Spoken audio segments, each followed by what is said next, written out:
Welcome to Hoosier Game Day, presented by the Hoosier Network. I'm Ava Wegenke. Alongside me, as always, Nick Abel. Nick, Indiana heads to Oregon this week in a really exciting matchup for the Hoosiers.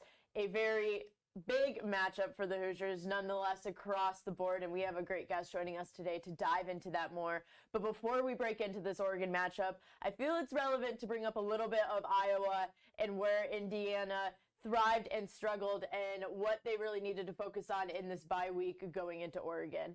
Yeah, gritty win at Iowa. Kinnick's not an easy place to play. It's going to be it was a good test going into an even more difficult place to play in Autzen.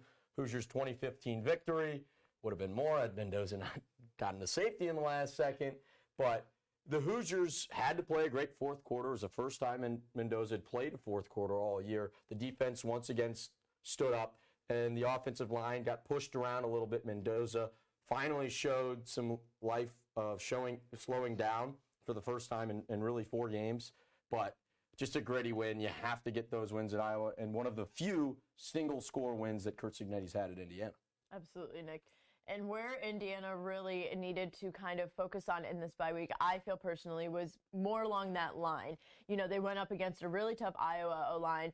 One of the tougher lines that they could potentially even see this season. It's a highly rated offensive line.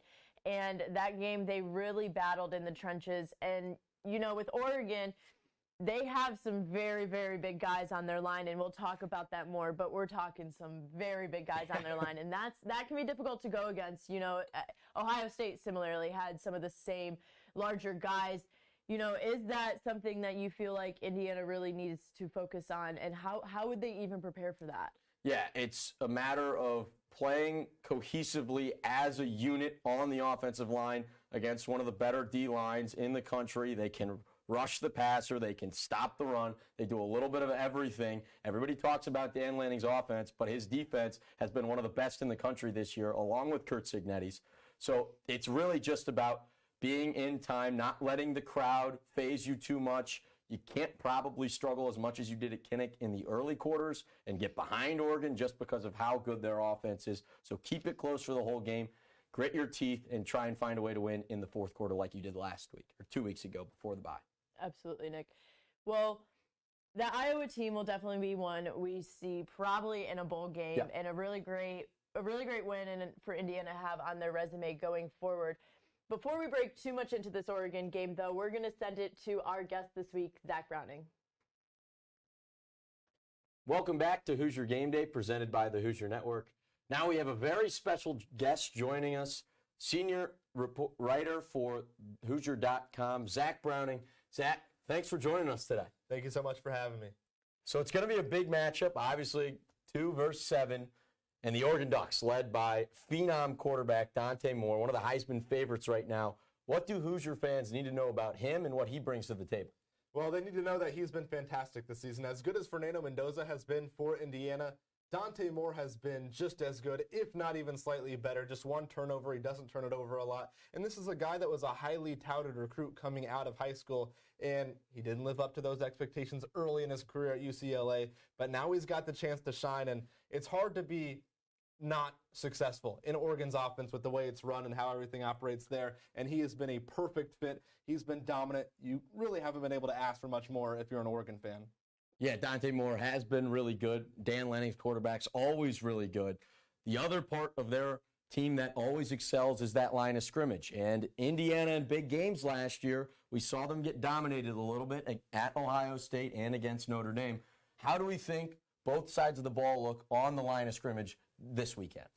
This is probably the area, and I think Curt Cignetti would probably agree, Indiana doesn't have the advantage here. Just plain and simple. If you're looking at Indiana's offensive front versus Oregon's defensive front, that's probably a closer matchup than on the other side, because Oregon's offensive line is probably the best in the entire country.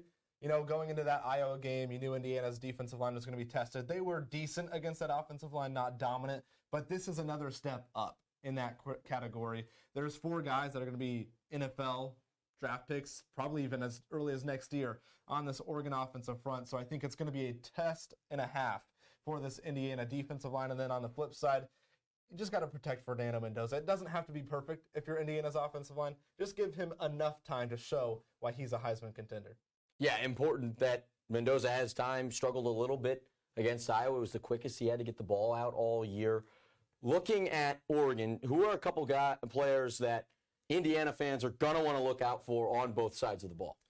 Yeah, we'll start offensively. Obviously, it's Dante Moore, but his favorite target in the receiving corps is DeCorion Moore, two D Moores that will link up a lot probably. It's the leading receiver for Oregon. Moore is lots of receptions. It's not just big plays. It's not just short yardage situations. You got to look out for him wherever he is, and I expect D'Angelo Ponce to probably follow him around a lot this week, and of course, Ponce back from injury. Then on the flip side, it's an edge rusher. He's going to be a first-round pick next year. Mateo Uiagalelei, yes, the brother of DJ, the quarterback, but Mateo has 4 sacks already this season.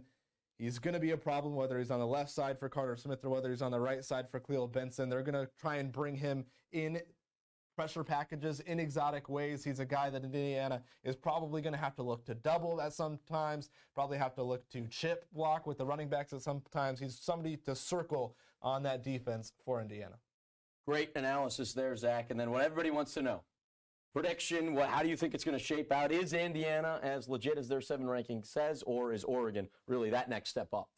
I think Oregon really is that next step up. And I'm not saying Indiana can't beat Oregon. I think Indiana has the ability to beat Oregon. I just don't think they will this weekend in one of the best places to play in all of college football and all of sports, really. Autzen is that fantastic. I think I'll go somewhere around Oregon 34, IU 21. I just think that Oregon offense is going to be too much to keep up with if you're Indiana, especially with the Hoosiers playing on the road. Zach, thanks for joining us. When we come back, we'll get our final looks ahead of Oregon this weekend on the Hoosier Game Day. Welcome back to Hoosier Game Day, presented by the Hoosier Network. Nick, Zach had a lot of really great talking points about this Indiana and Oregon matchup. I kind of want to start with his point about how you have to play in this game competitively. Even if you're not going to win it, you've still got to hang in there and play in it competitively, especially if you want to be considered in that national kind of championship playoff conversation. I mean, really. And then you also mentioned earlier how you cannot get behind in this game like you got behind to Iowa. Kind of elaborate on that more for me. For your first point, you definitely need to keep this probably within 1 score, maybe 2 scores at max if it's, a garbage time touchdown. But everybody's going to keep moving the goalposts for IU just because of the lack of brand reputation. If you want to be a returner to the college football playoff, you probably can't lose more than 1 game, and it's need to be a close game. At Autzen's, maybe one of the toughest places to play. We can get into that.